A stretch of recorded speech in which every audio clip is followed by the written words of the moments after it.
Assalamualaikum warahmatullahi wabarakatuh. Innal hamdalillah nahmaduhu wa nasta'inuhu wa nastaghfiruh wa na'udzu billahi min shururi anfusina wa min sayyiati a'malina. Man yahdihillahu fala mudhillalah wa man yudlilhu fala hadiyalah. Asyhadu an la ilaha illallah wahdahu la syarikalah wa asyhadu anna Muhammadan abduhu wa rasuluh. Allahumma shalli wa sallim ala nabiyyina Muhammadin wa ala alihi wa sahbihi ajma'in, amma ba'du. Kaifa halukum anak-anak sekalian? Alhamdulillah, pada kesempatan ini kita masih diberikan kesempatan oleh Allah Subhanahu wa taala untuk bertemu kembali di pelajaran Al-Qur'an Al-Hadis. Kita akan mempelajari bersama-sama. Dan insyaallah terkait dengan pada materi pada kesempatan kali ini adalah berkaitan dengan masalah ilmu, ya. Kita akan bahas bagaimana atau apa keutamaan orang-orang yang berilmu. Tentu ketika kita akan belajar menjadi seorang thalabul ilmi, kita harus punya atau paham dulu dengan adabnya, ya. Kita akan bahas tentang adab atau etika dalam menuntut ilmu. Ya. Di layar ini, ya, kalian bisa lihat adab atau etika menuntut ilmu.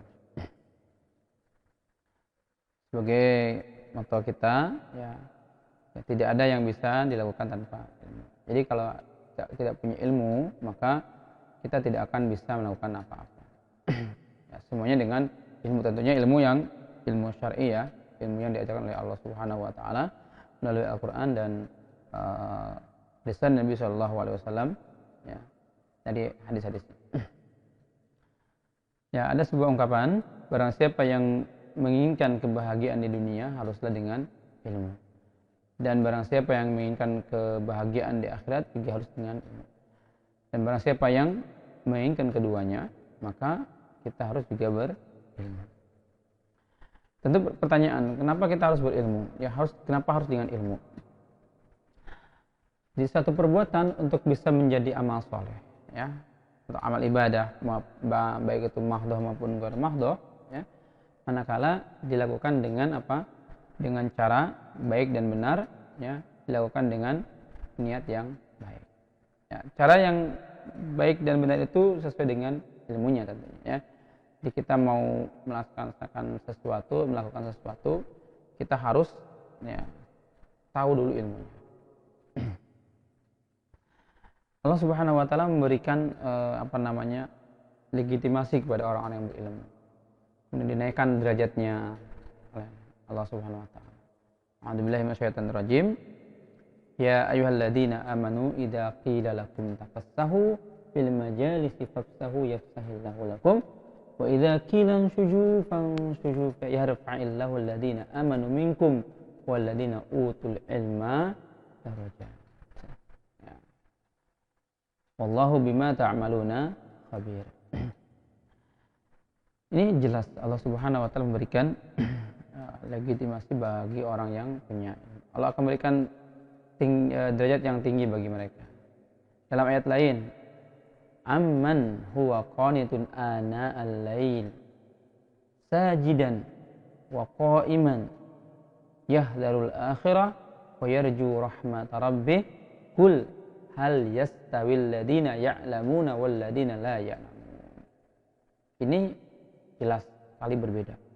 Innama yatadzakkaru ulul albab. Jadi orang-orang yang tidak punya ilmu dengan orang yang berilmu itu jauh sekali. Allah maka menyatakan suatu pertanyaan. Hal yastawi, apakah sama? Apakah sama orang yang berilmu dan tidak berilmu? Ini pertanyaan dari Allah Subhanahu wa taala. Maka innama yatadzakkaru ulul albab, maka orangnya yang akan tersentuh, ya, orang-orang yang akan mendapatkan pemahaman itu adalah orang-orang yang berpikir saja. Yang membedakannya itu orang yang berpikir. Ya, dalam sebuah hadis Rasulullah SAW, ya, orang itu akan diberikan Allah Subhanahu Wa Taala, ya, sesuatu yang baik di dunia maupun di akhirat. Ya. Maka dia akan memberikan ilmu. Ya. Man yuridillahu bihi khairan yufaqihu fid din. Jadi orang yang Allah kehendaki baik itu, ingat ya, orang yang dikehendaki oleh Allah Subhanahu wa taala hidupnya baik di dunia maupun di akhirat, yufaqihu fiddin. Allah akan tafakuhkan dia dalam masalah agama. Allah akan berikan dia ilmu agama. Maka beruntung sekali orang yang belajar ilmu agama. Disitulah Allah Subhanahu wa taala mencintai orang-orang yang bertafakuh fiddin. Artinya ya, akan dipintarkan dengan ilmu. Allah akan berikan ilmu semua. Yufaqihu fiddin. Baru kita nanti, ya, setelah ini kita masuk ke adab. Bagaimana sih adab kita dalam menuntut ilmu? Yang pertama, kita niatnya karena Allah Subhanahu wa taala. Ikhlas niyyah lillahi ta'ala. Kita harus niat ikhlas murni karena Allah Subhanahu wa taala. Nah, dalilnya Ustaz sengaja tulis dalam bahasa Indonesia saja ya. Nanti kita akan hadis-hadis nanti akan dikumpulkan, nanti akan jadi satu bahan ajar khusus. Nanti kalian akan menghafal hadis-hadis tersebut yang diajarkan selama pembelajaran. Dalilnya, barang siapa yang menuntut ilmu yang dipelajari hanya karena Allah, ya, yabtaghi bihi wajhullah, sedang ia tidak menuntutnya kecuali untuk mendapatkan benda-benda dunia, ya, ia tidak akan mendapatkan bau surga pada hari kiamat. Bayangkan, ini kalau kita belajar hanya sebatas ingin mendapatkan kenikmatan dunia yang sedikit aja, ya, maka di akhirat kelak tidak akan mendapatkan, jangan surga, baunya saja tidak sampai. Ya. Ini disebutkan oleh Ahmad, Abu Daud, dan Ibnu Majah. Jelas ya? Ya. Lanjut. Pertanyaannya, apa itu niat? Nah, tahu niat kan? Ya kan? Sudah tahu kan niat? Apa itu niat? Nah, kita bahas. Ya. Niat itu, ya, qasdu syai' muqtarinan bi fi'lihi. Qasdu, ada qasd, ya, ada tujuan. Qasdu syai' muqtarinan bi fi'lihi. Jadi niat itu bersamaan dengan perbuatan. Misalkan gini, ketika mau sholat, orang sholat itu pasti niatnya berbarengan. Tidak mungkin niatnya duluan, melaksanakannya belakangan. Tidak. Ketika melakukan sesuatu, ini sekarang gini, saya ngomong, menyampaikan, ini ada niat. Kalau tidak ada niat, tidak akan begini. Selalu bermuktarian, selalu bersamaan dengan perbuatannya. Niat itu selalu bersamaan dengan perbuatannya. Maka ketika orang dalam hati itu bukan niat, ya, niatnya seperti azam, keinginan. Tapi ketika dilakukan, maka itu menjadi sebuah niat. Ya, niat itu bersamaan dengan yang dikerjakan. Jadi berlangsung, ya, penuh sepanjang perbuatan berlangsung. Jadi ada niat, kalau tidak ada niat ya sudah.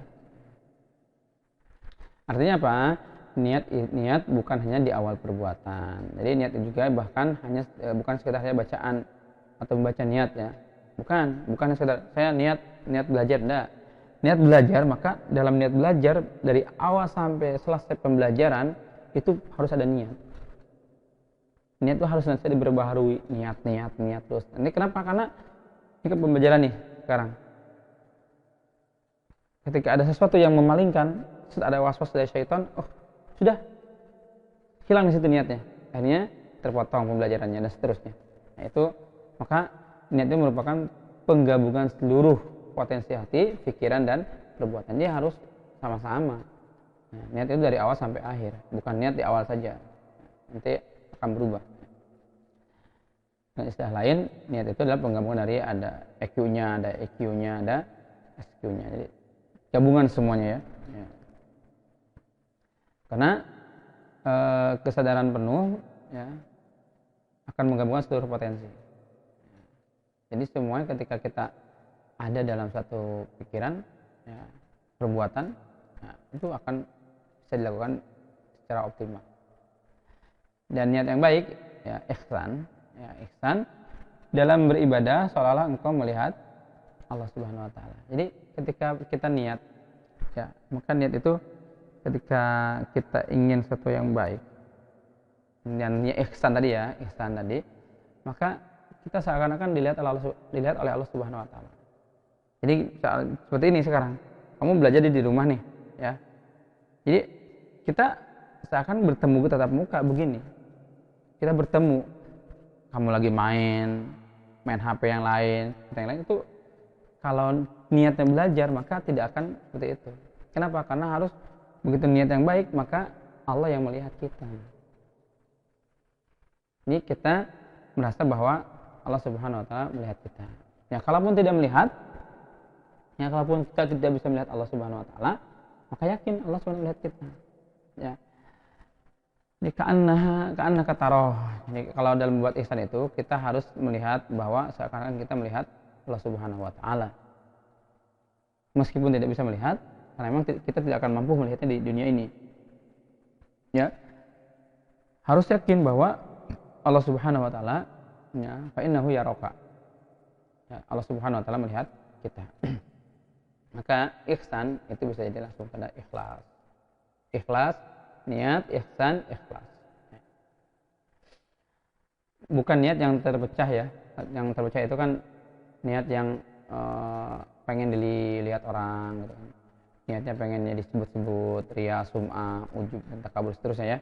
Seperti dalam ayat Al-Qur'an alladzina hum yura'un.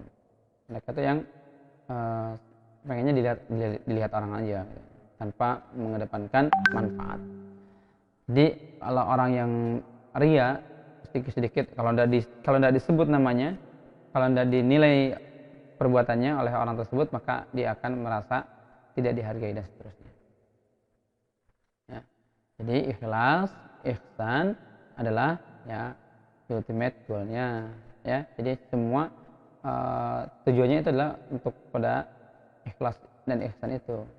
Maka ketika niat harus benar-benar. Dan kalau niatnya nanti terganggu, itu akan ada gangguan jiwa. Apa? Resah, gelisah. Kenapa? Karena tidak disebut-sebut tadi. Kalian kamu belajar. Bayangkan kalau kamu belajar niatnya bukan karena Allah, misalnya karena pengen lihat guru, maka kamu akan gelisah. Guru tidak pernah nyapa, guru tidak pernah apa dan seterusnya. Orang tua misalkan ke anaknya, anaknya tidak pernah disapa dan seterusnya, maka anaknya akan merasa, kok tidak diperhatikan. Kita niat karena Allah Subhanahu wa taala. Murni ya, tidak ada yang lain. Ya. Jadi ya apa namanya? Yang disampaikan dalam sebuah hadis tadi, ya, sesungguhnya ya segala perbuatan itu tergantung niat. Innamal a'malu binniyat. Maka sudah jelas ketika innamal a'malu binniyat, di penggabungan antara hati, perkataan, perbuatan, kemudian nanti ada ihsan, kita seakan-akan lihat Allah seakan kita melihat Allah Subhanahu wa taala. Ya, itu kenapa Rasulullah SAW menyampaikan innamal a'malu binniyat. Dan ketika ketika Rasulullah SAW menyampaikan hadis ini, ketika bersama dengan hijrah, ya, maka perbuatan itu tidak lepas daripada niat. Niat itu tidak akan bisa dipisahkan dari perbuatan. Maka orang yang niatnya karena pengen dunia akan dapatkan dunia. Orang yang inginnya akhirat maka akan mendapatkan akhirat. Ya. Jadi kalau orang yang ingin dunia maka tidak akan dapat akhirat. Kalau orang yang mungkin mendapatkan akhirat, insya Allah dua-duanya dapat, dunia dan akhirat. Itu perbedaannya. Ya, yang kedua tadi niat ikhlas. Yang kedua untuk menghilangkan kebodohan dari dirinya dan orang lain tentunya. Bagaimana? Ya, kita harus niatkan Allah Subhanahu wa taala, jangan hanya pengen apa dan seterusnya, tapi benar-benar murni kita niat setelah itu untuk menghilangkan kebodohan. Kita belajar ilmu supaya kita jadi orang yang pintar dan bisa memintarkan orang lain, memberikan manfaat kepada orang lain, buat diri kita dan orang lain. Dalilnya apa? Ya, sampaikanlah dari Rasulullah, dariku kata Rasulullah, ballighu anni walau ayat. Sampaikan daripadaku meskipun satu ayat, satu pengetahuan, sampaikan. Taunya cuma alif lam mim, ya alif lam mim sampaikan. Taunya cuma Al-Fatihah, ajarkan Al-Fatihah. Gitu loh maksudnya. Bukan hanya sekedar kita belajar sampai kemana-mana, tapi tidak digunakan. Itu tidak bermanfaat. Ya. Imam Ahmad berkata, ya, ilmu tidak ada bandingannya apabila niatnya benar. Para muridnya bertanya, bagaimana yang demikian itu? Beliau menjawab, ia berniat menghilangkan kebodohan dari dirinya dan orang lain. Jadi kalau niat kita benar, maka semua itu tidak akan ada harganya kecuali ilmu itu. Luar biasa. Kemudian yang ketiga, berniat dalam menuntut ilmu itu untuk membela kebenaran. Kemudian lapang dada dalam menerima perbedaan pendapat dan mengamalkan ilmu yang didapatkan. Ketujuh, menghormati para guru, ulama, dan memuliakan mereka dan mencari kebenaran dan sabar. Ya, tentu ketika kita kembali lagi pada awalnya sini, ya, menuntut ilmu untuk membela kebenaran. Jadi banyak orang yang belajar ilmu, ya, ilmu agama maupun ilmu dunia, tapi kebanyakan yang punya ilmu agama gitu mencari pembenaran. Orang punya salah dibenar-benarkan, ada ayat ini disambungkan dengan ayat yang lain, dan seterusnya. Itu yang berbahaya, ya.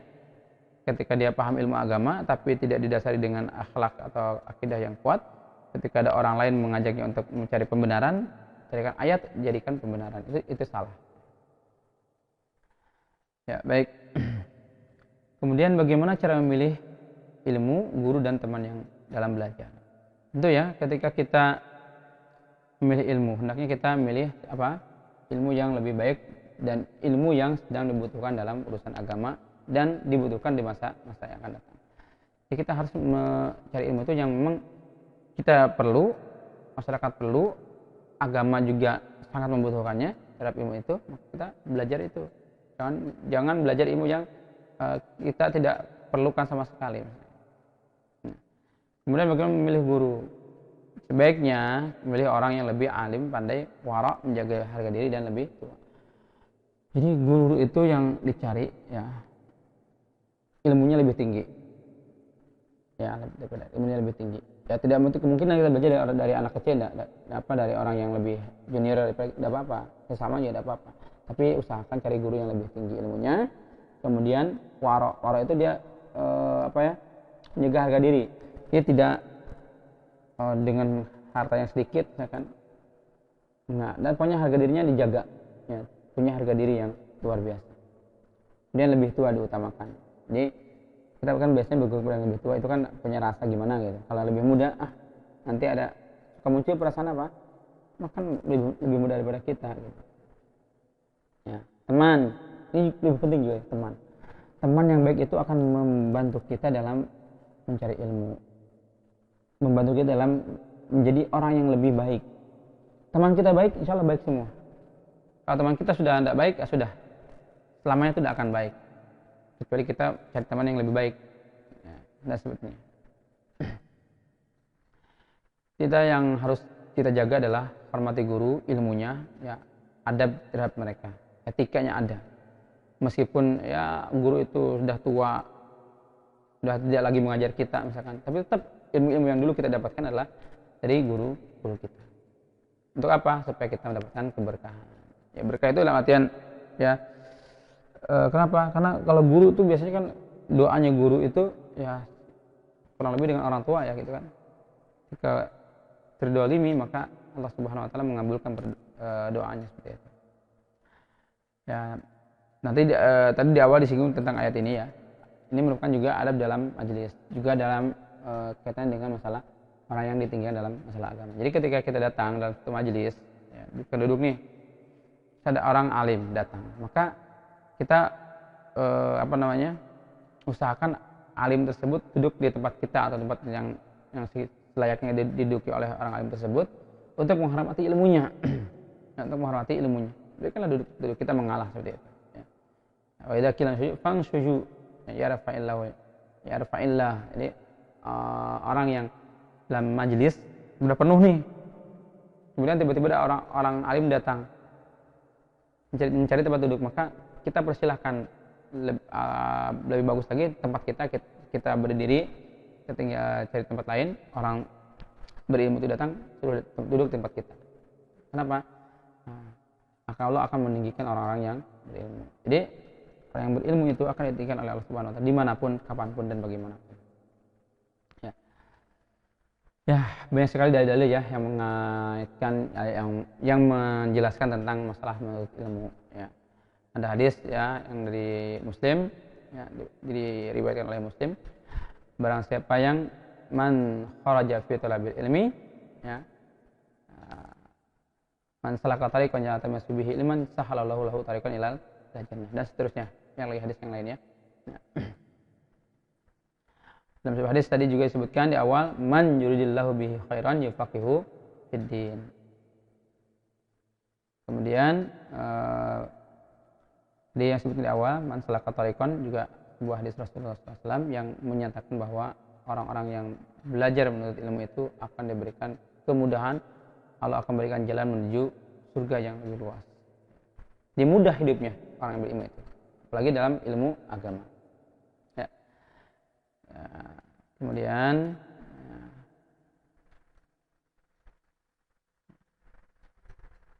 banyak sekali ya hadis-hadis yang menyampaikan bahwa ilmu itu sangat luar biasa keutamaannya. Mudah-mudahan Allah Subhanahu wa taala memberikan ilmu yang bermanfaat kepada kita dan bisa kita mengamalkan ilmu itu dimanapun, kapanpun, dan kondisinya seperti apapun kita bisa mengamalkan ilmu itu. Alhamdulillah wa iyyakum ajma'in. Ya. Terima kasih atas segala perhatian dan kalian bisa ikuti pelajaran ini. Ya, mudah-mudahan Allah Subhanahu wa taala memberikan kemudahan atas kita semuanya. Barakallahu li wa lakum. Ya.